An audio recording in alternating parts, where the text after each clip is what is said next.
Maybe. All right, so 17.5, guys, is doing the last computation. So on 17.4, we did add, subtract, and multiply, but what haven't we done yet? Dividing, okay? So whenever you have a radical on the bottom, it's technically like improper, because if you start combining things, you know LCDs get tricky enough, but then if you throw radicals on the bottom, LCDs are horrible. So what we do is it's called rationalizing the denominator. It's basically getting rid of the root in the denominator. A root in the numerator is not as bad because it has nothing to do with LCDs. So what we do is you have to ask yourself, how do you get rid of a square root? What are you always looking for to get rid of a square root? How does a square root disappear? As if you have a perfect pair, right? How do you get rid of a cube root? What do you need? A perfect cube. A perfect cube. And how do you get rid of fourth root and so forth? So this whole analogy, I know it's really cheesy, is you have a party going on in the basement, but you guys want to bust out. And how do you bust out? You have to invite enough friends to come over and play so you can go out of the house, okay? So looking at A, what do we have? We have a square root, right? But can 5 come out right now? No. What does he need? Another 5. So guess what we're going to do? We're going to call up another 5, all right? So we are going to multiply the bottom by square root of 5. Why do we want him to be under the square root? So when we multiply him, he goes and joins them in the basement, okay? But you can't just do that to the bottom and say it's the same thing. Whatever you do to the bottom, you have to make sure you do it to the top. Do you guys agree that root 5 over root 5 is just 1? Right? So I'm just multiplying by 1, but what I'm doing is I'm inviting a friend in the basement, right? So what happens here, guys, is you have 2 root 5 over, and I'm not even going to multiply them. I'll leave them like that so you see my perfect pair, right? You could put 25 there, but what are you going to do with 25? You'll just break it down. So why not leave it broken down, okay? So 2 times root 5, the 2 is on the outside, the root 5 stays on the inside, but who can come out and play? That 5. So this is 2 root 5 over 5. And again, guys, we really haven't changed the value of it. Like if you put in your calculator, can I steal your calculator? It's right there. I just want to show you guys that it's the same number. If you put, it's hard to see that, isn't it? There we go. 2 divided by the square root of 5 and hit enter. You get this crazy number, 0.89, not quite 1. But if you do 2 root 5 divided by 5, you get the same number. We have not changed the value of this thing. Like 10 over 20 is 1/2. We've just made it in the correct form. And right now you're like, I don't get it, but when you move on to college algebra, you'll get it. Because when we have to start combining these, it's a lot easier to deal with a 5 with the LCD than a root 5. Okay, and that's the whole idea, is when you combine fractions, denominators get tricky, so make the denominator as simplified as possible. So this is actually your final answer, guys. We invited one more friend, because it was just a square root, to come out and play, so we were good to go. All right, let's look at 22. Let's break him down a little bit. What is 22 made of? A 2 and 11. So who does the 2 need in order to come out and play? Another 2, right? What does the 11 need in order to come out and play? Another 11. So guess who we're going to invite to our basement party? A 2 and an 11. And technically it's 22 that we're inviting, right? But I like to keep it all multiplied out so you see our friends that are coming over. Could you just do the square root of 2, like written like that, or do you have to have 2 times 11? I would do them together, so it's just all under the root. You're not wrong if you have the square root of 2 and the square root of 11, but it's the same thing. But you can also do the other way, where it's the square root of 2, 22 underneath 10. Right now, does that make sense? Oh, yeah, you can write it like this, basically, is that what you're saying? Yes, yeah, and I'll do that in a second, actually. And then who's up top? Well, if we invited 2 to the 11 to the bottom, we got to invite them to the top. So again, we're just inviting another 2, so the 2 has a friend to come out and play. And another 11, so an 11 has a friend to come out and play, but we're really just multiplying by 1. So up top, this is what I do. I start breaking everyone down, okay? What's the 10 break down to be? 2 and a 5, and then who'd we invite? A 2 and 11. And I'm just breaking them down, kind of doing a factor tree on the inside so you can kind of start seeing that when we start inviting friends, the top's going to have friends to come out and play as well. And then on the bottom, what do we have? We have a 2 and 11 from our original denominator, and then who we invite? A 2 and 11. Does everybody see what I did? So our original denominator had a 2 and 11, and then who'd we invite? Another 2 and 11. Okay? So can anybody come out and play on top? A 2. You guys agree with that? So a 2 will come out on top, and then who remains on the inside? 5 times 11 or 55. Who will come out on the bottom? A 2 and an 11. Is that okay? So that will be what? 22. Can I write it like that so you guys see what I did there?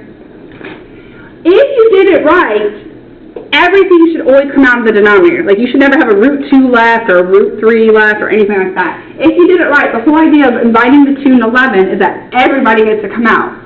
All right, final thing. You put this into my math lab, you get a red X. You're like, what did I do wrong? Well, remember when we have these are like fractions. And what do you notice about 2 and 22? They have like terms. They have like terms. What do they both share? A factor of 11. No. 2. 11 would be less, though, right? So just make sure once you do this that maybe these might simplify, right? So he'll disappear and he'll change to an 11. So your final answer is root 55 all over 11. Would you mark us wrong or would you left it that way? You probably get like a half off or something like, or maybe a point, like this is worth like 5 points and 1 point was to make sure you reduced it. But if you did everything else right, you get 4 of the 5 points, okay? Be careful here because this is something that to me is like tempting. You're like, oh, 11 goes into 55. I want to reduce that. That's not really a 55. That's a guy trying to look like a 55, right? He has a mask on trying to look like it. He's under the root, so it's really not 55, so let's not cross anything out. All right, on this one, what do you notice? We have a cube root, correct? So what do you need in order to come out of a cube root? How many friends total? 3. 3. How many 7s do we have right now? 1. 1. So how many 7s do we need to invite? 2 more. We need to invite 2 more. So whatever we do to the bottom, we do to the top. And I know they have it written as one big fraction, but remember, one big fraction can be split up into 2 smaller fractions if you want. And that's what I'm going to do here in a second, okay? When I multiply them, I'm going to kind of leave them all factored out, if that's okay. So here, we're going to have the cube root of 10, but how does 10 break up? 2 and 5, and then who'd we invite up top with him? 2 more 7s. So 10 was on top, we had a 2 and a 5, and who'd we invite? 2 more 7s. So that's our numerator, is that okay? What do we have on the bottom, though? The 7 that was there, and then 2 more friends, aka our perfect triplet that we were looking for. Okay? Up top, can anything come out? No. There's a lot up there, but there's no triplets of anything, right? So what we're going to do is just multiply what's left. So 2 times 5 is 10, and then 7 times 7 is 49. So your numerator, as big as it is the cube root of 490. Is that what you guys get when you put that in your calculator? 2 times 5 times 7 times 7? Yes. What does our denominator become, though?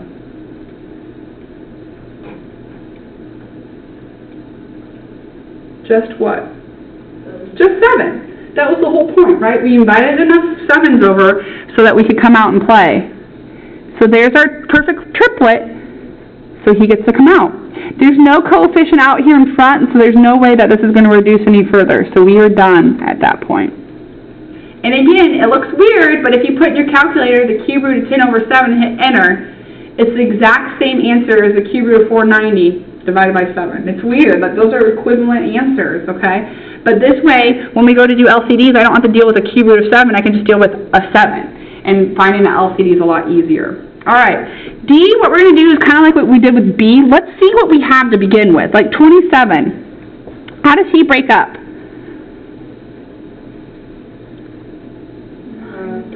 3 and 9, exactly. And then how does 9 break up? 3 and 3. 3 and 3. So right now, a square root, we need pairs. Do you guys agree that these guys are good to go? They can run outside and go play. But who are we screwing over? This 3 and this y. So what do we need to invite? We need to invite another 3, so he has a friend, and a y. Is that okay? So some people might say, oh, Molly, you have a 27, so if you want the 27 to come out, just invite another 27. You can do that, but your numbers get really big. So I say, notice 27 already has a perfect pair. Yeah, I think that's what it meant, the question. Oh, yeah. Could you do another one too? Yeah. You could, yes. But sometimes numbers get big. So like on here, if you did a whole nother 27, 27 pops out in the bottom, but then you have 7 times 27 on top, and it gets like really, really big. That's what you were asking. Yeah. You are not wrong. So like if you do that, that's fine. Just realize you're going to get really big numbers. So what I do is I break down it first and say, okay, who already has a friend? So like 27, instead of inviting a whole nother 27, they already have a friend, so they don't really need an extra 3. He needs an extra 3, okay? And so he needs an extra 3, and he needs another y, so whatever we do to the bottom, we just do to the top. So when I write this, guys, this is all under the square root up top. I'm going to kind of separate them, okay? Up top, I have 7 and an x and a 3 and a y. Is that okay? The 7 and the x were my original, and the 3 and the y were my new friends I invited. On the bottom, what do I have? I have 1, 2, 3, 4 3s, excuse me. I had 3 3s from the original 27, and then I invited one more 3. And then I have 2 y's. Is that okay? Because I had a y from the original and the y. And all I'm doing is leaving it all out. If you want to do 27 times 3, whatever that is, you can. But again, all we're going to do is turn around and do a factor tree, so why not leave it all factor? All right? Up top, are there any perfect pairs? No. No. So we're just going to multiply what remains. 7 times 3 is 21. X times y is just xy. Does that look okay? On the bottom, though, who can come out? A 3, 2 3s, and a y, right? So what's our denominator going to be? 9y. Because 1 3 came out, and then another 3 came out. And again, don't try to reduce the 21 and the 9 or the y's, because it's not really a 21, it's not really a y. They have a square root over them, so they're faking it, okay? So we just look at the bottom and say, okay, who already has a friend, who needs a friend? Let's invite those people over. But if we invite them to the bottom, we just got to make sure we invite them to the top as well. All right, last one like this. What root do we have? 4th root. So how is that 2 going to come out? How many total 2's do we need? 3 more. You got it, okay? So I'm just going to invite the 4th root of 3 more 2's. So if I do that to the bottom, I just have to make sure I do it to the top. Why does it have to be the 4th root? Because if it wasn't the 4th root, we wouldn't be able to do the multiplication, right? They have to have matching, I think I just lost my lead. They have to have matching roots in order to multiply them, okay? So, on the top, what do we have? Well, we just have that 1 that was there, and then 3 2's under the 4th root. So let's see if we can do that. So I write the 1, you don't have to. I just like to say, okay, remember who was there originally, okay? That 1 was there originally, and then we invited 3 more 2's. Because if that wasn't a 1, we don't want to forget about it. And on the bottom one, we have total. We have 1, 2, 3, 4 2's. Does everybody understand why we had to invite 3 more 2's? Because that's how you get rid of a 4th root. You need 4. We already had 1. We need 3 more friends.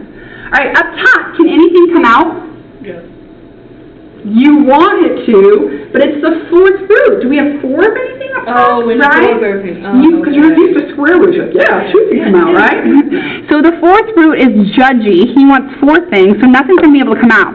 So we have 2 times 2 is 4, 4 times 2 is 8. We have the 4th root of 8 up top. But on the bottom, who can come out? 2. A 2, and all of them, right? And again, don't try to reduce that 2 and 8. If anything's under the root and the other thing's not, we can't reduce it. So that's our final answer. So the 4th root of 1/2 is exactly the same as the 4th root of 8 divided by 2. Kind of weird how that all works. Are there any questions with A through E? Look at your denominator to see who already has friends, and then invite those that don't, okay? And invite the right amount. That is when they have kind of these perfect little, I call them single terms, right? It's just a root 5, just a root 22, and so forth.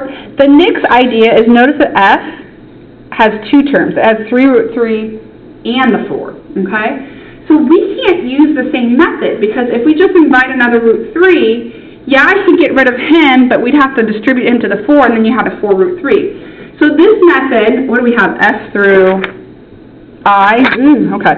Well, this method is called multiplying by the conjugate. And the conjugate is just kind of like your difference of squares. Remember we did difference of squares? It's like the square root of the first, the square root of the second, opposite signs. And by having those opposite signs, the middle term cancels out. That's the same idea here. So whenever you have two terms, you're going to multiply both the top and bottom by that denominator, but change the sign. So now it's going to be multiplied by 3 root 3 minus 4. 3 root 3 minus 4. And the whole idea there, guys, is we're multiplying by opposite signs, so we're going to be able to cancel out those middle terms and get rid of the roots. Okay? So 3 root 3 minus 4 is the conjugate of this denominator. All right, how do I do this? I wait to distribute. So, like, I let the negative 5 hang out, and the 3 root 3 minus 4 be behind it, on top, okay? I just let them hang out. I'm not doing any kind of math yet. On the bottom, guess what we have to do? We have to do what we just learned in the last class. We have to FOIL them, okay? As we FOIL them, you're going to see things starting to cancel out, though, all right? So this is good practice for 17.4. FOIL is just another word of saying, take this first guy, 3 root 3, and multiply him by both, okay? 3 root 3 times 3 root 3. The 3's on the outside stay a 9 on the outside, and the 3's on the inside stay a 9 on the inside. Right? So 3 root 3, 3 times 3 on the outside is a 9, and 3 times 3 on the inside is a 9. Alright, now we've got to take him by him. He's technically on the outside, so this is just going to be minus 4 times that 3 on the outside, and the root 3 will tag along. So I'll be negative 12 root 3. All right, we've distributed him to both parts, so now we're going to go to the 4. The 4 times 3 root 3 will give us a positive 12 root 3. And the 4 times the negative 4 will give us a negative 16. Is that okay so far, guys? So that's just revisiting what we just saw in 17.4. All right, what are we going to do next? What's going to happen is the roots will either cancel out or become perfect squares, so things will pop out, right?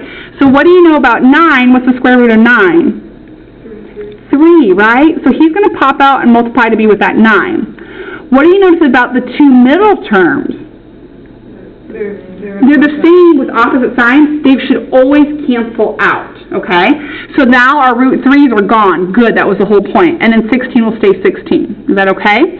So the bottom is going to be, let me rewrite it as the top, negative 5, 3 root 3 minus 4, all over, what's 9 times 3?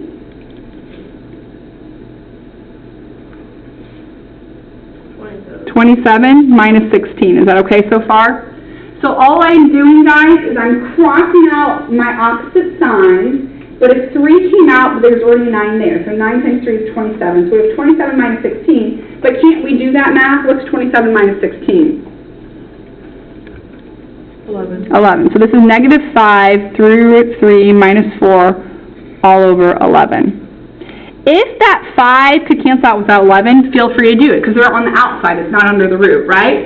So say this is like negative 5, 3 root 3 minus 4 over 15. You'd be able to reduce it, okay? Because that's kind of like your fractional coefficient. But 5 and 11 don't cross out, so you can just leave it as is. always follows. What? The parentheses And the parentheses will always follow. If you wanted to, you could distribute, but I tend to wait. My math lab should take that. That's equivalent answers there, so that's fine. Okay, let's look on the back. It's going to be the same idea here. On G, it's the exact same idea, but what's the conjugate? Instead of a minus, what are we going to have? A positive, okay? So we'll just have 6 plus 3 root 5, but whatever you do to the bottom, do to the top. 6 plus 3 root 5, but whatever you do to the bottom, you'll do to the top. All right. So, up top, I'm not going to distribute it yet. I'm going to leave the 2 hanging out in front. And then on the bottom, we're going to do that FOIL again, right? But really, it just means take the first term, multiply into both things, all right? So 6 times 6, that's a nice normal little 36. But then 6 times 3 root 5, it's just going to be the 6 and the 3 on the outside to give you a positive 18 root 5. All right, so we took that first 6 and distributed him to both. Now we're going to take this negative 3 root 5 and distribute him to both. This negative 3 with that 6 will be a negative 18 root 5. Good, that's going to be good because we're going to be able to cancel those out. And then this sign, guys, should always be a negative because it's always a negative times a positive. That should always be a negative. And then the 3's on the outside will be 9, and the 5's on the inside will be 25. Are there any questions where any of those numbers came from? Yeah, where did 18 come from? The 6 on the outside multiplied to the 3 on the outside. So I'm doing 6 times 6 is 36, but then 6 times 3 is 18 with the root 5 tagging along. Is that okay? And then negative 3 times 6 is a negative 18 with the root 5 tagging along. And then negative 3 times a positive 3 is 9, and then 5 times 5 on the inside gives me 25. Okay. All right? So let's focus on the bottom first. 36, there's nothing we can do with him, but the 18 root 5 and the negative 18 root 5 should always cancel. And then this guy should always have something that can come out. So 25 splits up as 5 and 5, but he can come out and join that 9. So up top we have 2, 6 plus 3 root 5, all over 36 minus 45. Is that okay? So I haven't done anything with the top yet.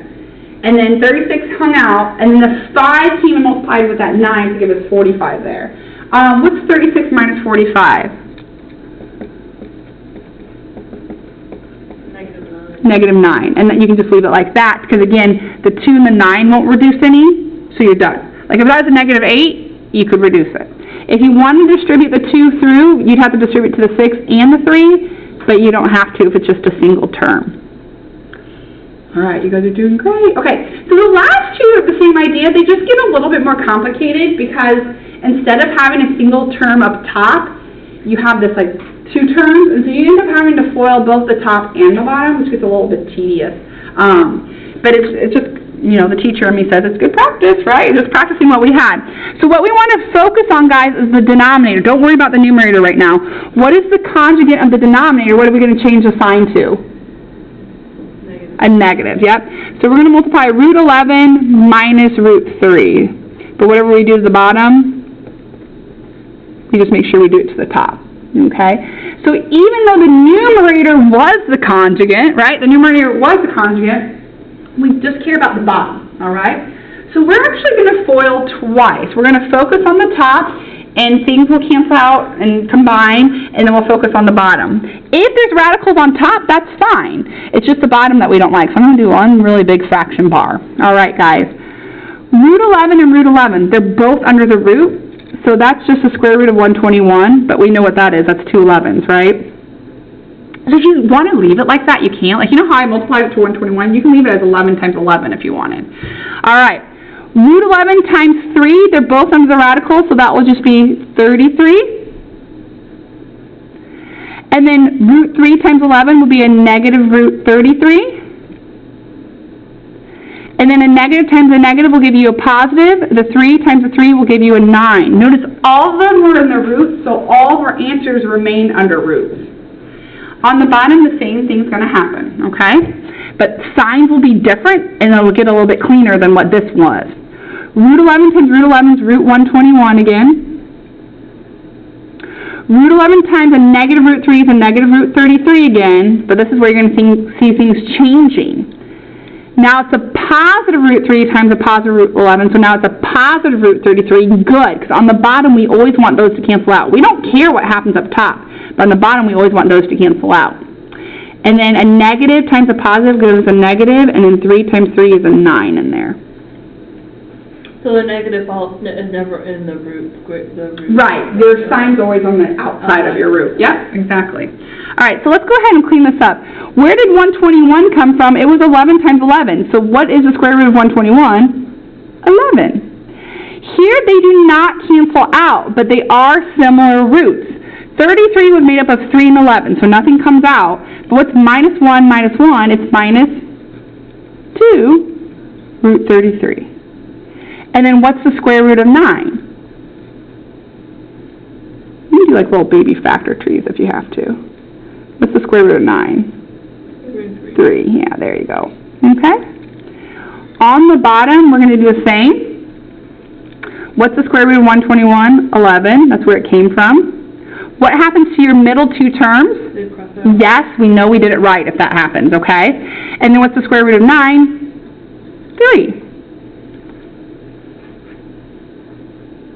So after you kind of clean them up, then you go back and gather like terms if you can. So up top, guys, nothing can combine with 10, but the 11 and the 3 become 14. Is that okay?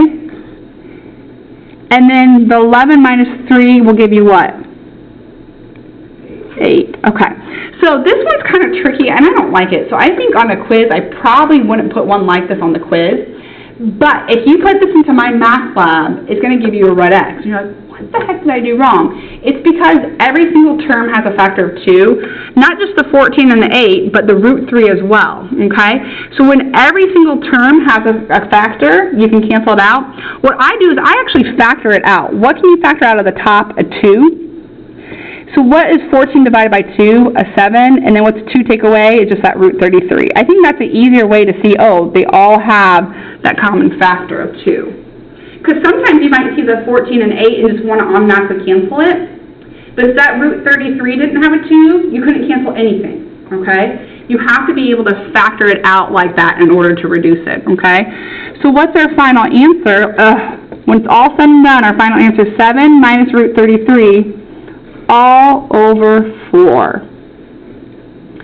7 minus root 33 all over 4. And again, that problem would be worth a lot of points. So if you didn't reduce that one thing at the end, you know, you're only going to miss a fraction of the points that it's worth. Sorry, if you're like on my math lab. I'm sure. But with that, I'm okay with it because you get unlimited attempts and stuff like that. On the quiz, I don't think I give you one where it would reduce. You'd have to worry about it. Like you just do this, and you're like, I'm done. I can't do anything more. And mine won't ever be this complicated. I like to practice with the hardest. That way when you see normal stuff, it doesn't seem hard. All right, last one. Our conjugate is the bottom's opposite. So we're going to have 6 plus 2 root 5. And we'll have 6 plus 2 root 5 on top as well.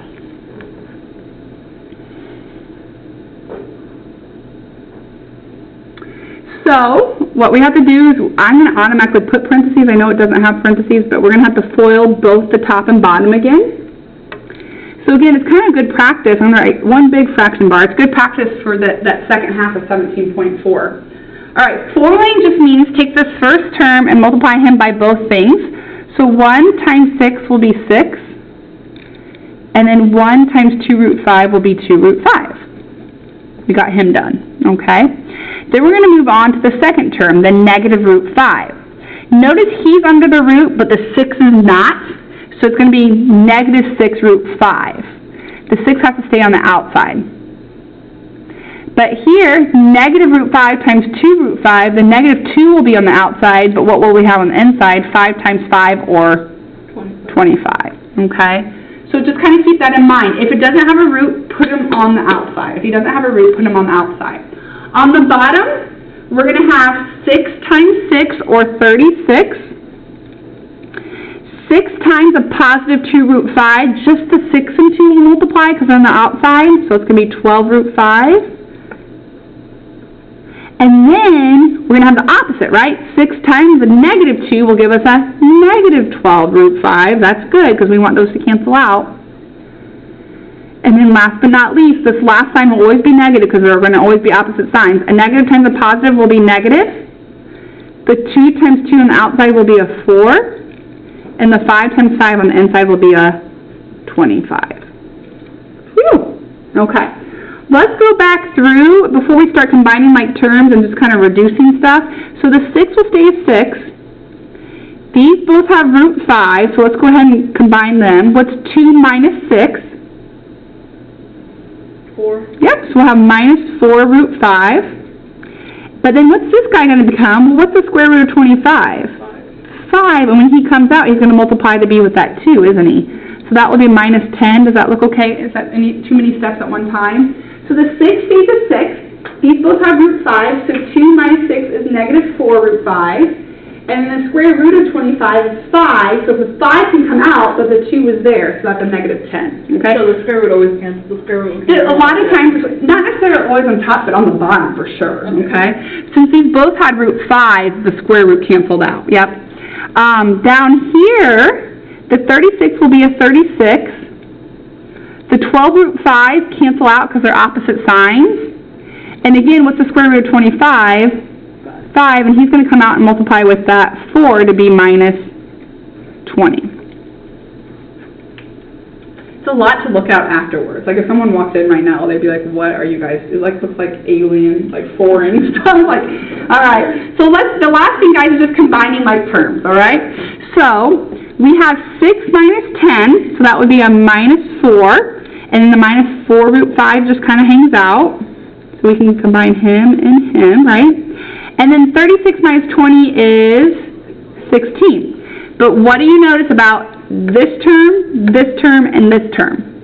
They all have a 4, okay? So I'm just going to factor out a 4 up top, which will leave me with a negative 1 minus root 5 all over 16. Do you have to do that method? No. Like if you know they all have a 4, you can slash him and make him a 1, slash him and make him a 1, and slash him and make him a 4. That's fine. So now we can cancel out. And so our final answer, guys, is negative 1 minus root 5 all over 4.